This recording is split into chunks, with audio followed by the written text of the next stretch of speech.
Okay, give me a call. Yes, sir. I'm gonna leave you a call. On the retirement portfolios. I'm gonna let you direct our fund. All right, I've heard of you. Dan singkat cerita, 4 bulan pun telah berlalu Chris jalani pelatihan ini. Mesin pemindainya juga telah terjual habis. Juga sejauh ini kehidupan mereka berjalan dengan lancar. Hingga pada suatu hari, petugas pajak kembali menemukan bahwa Chris telah menunggak pajak dan rekeningnya telah dibekukan guna denda. Di sini Chris marah teman-teman. Namun itulah peraturan yang berlaku di Amerika. Namun Chris yang sadar hidup harus tetap berjalan dan semua kebutuhannya harus dipenuhi guna Junior. Sampai pada Chris sedang di taman dan melihat alat pemindainya yang waktu itu hilang. Dan tepat saat pria itu lengah, Chris yang segera mengambil kembali alatnya itu pun dengan mudah bisa mendapatkannya kembali. Dan sekarang alat ini ialah harapan satu-satunya bagi Chris guna bangkit dan kembali menyambung hidupnya. Come back when it's working. No, I'm tired. Dan sekarang alat ini ialah harapan satu-satunya bagi Chris guna bangkit dan kembali menyambung hidupnya. Dan untung Chris yang teringat akan dokter yang telah memesan alat itu segera mendatanginya. Namun seakan hidup tak asik jika melihatnya mudah, Chris yang mendapati alat itu telah rusak yang otomatis menggagalkan transaksinya di hari itu. Just come back when it's working. No. I appreciate it. How's it functioning?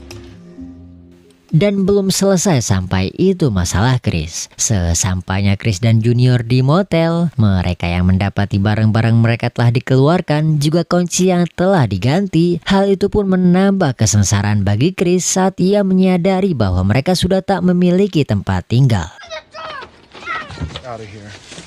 Marah, kesal, mengutuk, itulah yang Chris rasakan waktu itu teman-teman. Namun Chris yang sadar hal itu hanya membuat dirinya terlihat lemah di depan Junior. Chris yang pada saat itu tak ingin melihat Junior bersedih dan menjadi ayah yang tak bertanggung jawab, membuat permainan kecil dengan Junior, seolah-olah alat itu mesin waktu yang membuat Junior tertawa dan tidur di pelukannya. Dan di tengah malam itu, di toilet umum stasiun, Chris yang berusaha menahan pintu toilet agar tak terbuka guna Junior beristirahat dengan nyenyak. Dan di sini Chris yang selalu tegar pun sampai dibuat menangis untuk pertama kalinya.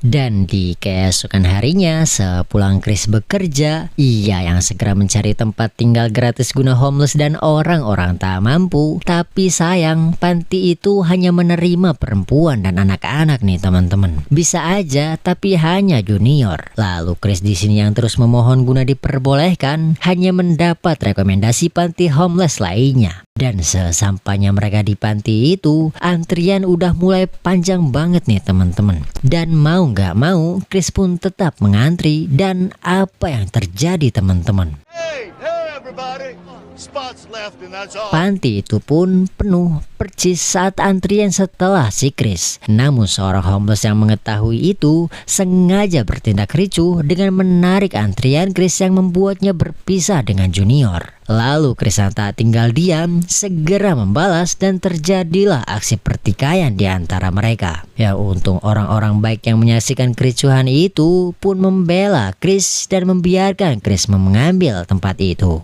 Dan di tengah keterpurukan itu, mungkin kalau orang biasa bakal ngamuk, apalagi anak mama pasti taunya nyalahin keadaan. Tapi tidak dengan Chris. Di keadaan terpuruknya itu, ia masih bisa memandikan Junior dengan penuh perhatian. Gak lama, tiba-tiba lampu di panti itu mati. Ia jadikan tanda guna Junior tidur. Tapi tidak dengan Chris. Di malam di saat orang-orang tertidur, Chris menggunakan lampu yang masih menyala di lorong panti guna penerangan menservis alat itu. Sampai gak lama semua lampu mati di panti itu. Apakah malam Chris selesai sampai itu? Oh tidak teman-teman. Di sela-sela waktu istirahatnya itu, Chris masih bisa menyempatkan guna mempelajari ilmu saham.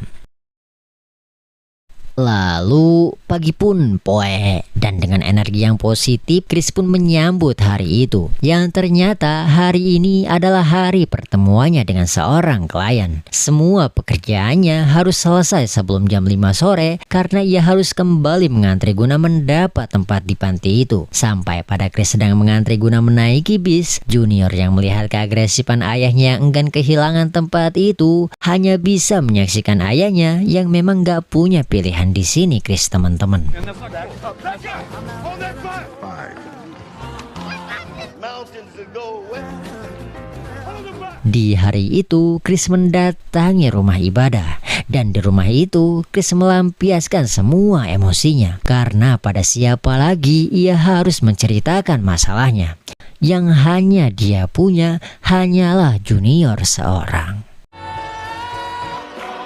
Dan hari-hari pun berlalu Chris jalani. Sampai tibalah pada penghujung pelatihannya, hari itu seperti babak final untuk Chris. Gak lama soal ujian dibagikan dan tak butuh waktu lama Chris segera menyelesaikan soal itu. Tapi ternyata sudah ada kandidat yang telah lebih dulu. Di lift itu, pria ini mengaku bahwa ia sama sekali tak kesusahan dalam mengisi soal itu. Sebelum kesombongannya runtuh saat Chris menyinggung soal esai yang ternyata pria itu telah melewatkannya. Dan di perjalanan pulangnya, Chris gak sengaja bertemu dengan pemain fatbol yang pernah ia tawarkan atas jasanya. Di sini hubungan mereka terlihat baik, teman-teman. Bahkan si pemain mengaku bahwa ia menunggu kabar Chris yang menjanjikan akan menelponnya. Sampai tibalah Chris di panti itu. Semua kamar telah terisi dan dengan demikian Chris terpaksa menghabiskan semua uangnya guna membeli tiket kereta malam. Karena disitulah ia dan Junior akan beristirahat. Di keesokan harinya, Chris mendonorkan darahnya guna mendapat sedikit uang. Uang itu ia gunakan guna membeli spare part alat pemindahnya yang rusak. Dan untungnya untuk malam ini mereka bisa mendapatkan tempat di panti itu. Di sini Junior sempat bertanya mengapa ibu tak kembali. Dan dengan tegas, Chris pun mengatakan bahwa itu ialah keputusan ibunya. Dia pergi karena ingin, sampai sebuah kalimat terucap. A good papa. Dan setidurnya Junior, Chris kembali menservis alatnya. Dan beruntung Chris juga berhasil membenarkan alat itu. Dan tibalah pagi itu. Akhirnya alat itu pun berhasil terjual di harga $250. Dan dengan uang itu, sekejap Chris bisa tenang saat ia bisa tidur di sebuah hotel malam itu. Namun meski disuguhkan kasur yang empuk, Junior lebih memilih tidur di pangkuan ayahnya. Lalu tibalah hari final dari perjuangan 6 bulan Chris mengikuti pelatihan ini, teman-teman. Dan meski Chris mendapat pujian atas kinerjanya selama ini dari si pengawas, namun hal itu belum cukup saat Chris belum mendapatkan keputusan final itu. Sampai pada Chris sedang menelpon, pengawasnya kembali memanggil Chris. Namun dengan para pimpinan perusahaan kali ini, karir Chris di perusahaan ini pun diputuskan. Good luck, Chris. Yes, sir. Like that, Chris? Going to be your first day. Seketika air mata Chris mengalir begitu saja nih, teman-teman. Karena dengan semua ujian yang telah ia lewati selama ini, dan meski Chris di sini masih mencoba untuk tegar, hingga saat Chris berjalan di keramaian, ia pun melampiaskan semua emosinya dan segera berlari menjemput Junior guna memeluknya.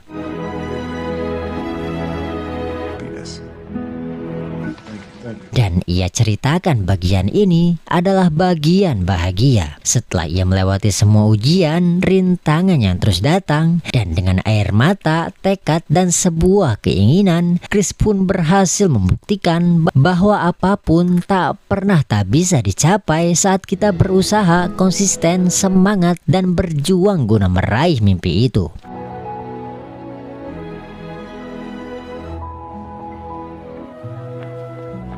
Dan merujuk ke kisah nyata, setelah Chris berkarir sebagai seorang broker, Chris berhasil mendirikan perusahaan pialang sahamnya yang ia beri nama Gartner Rich. Dan dari pelajaran hidupnya sampai saat itu, Chris selalu mendonasikan penghasilannya guna membantu orang-orang berpenghasilan rendah. Juga, Chris telah membagikan 50 juta dolar penghasilannya guna membangun sebuah panti guna orang-orang berpenghasilan rendah dan memberikan mereka sebuah pelatihan. Dan tamat.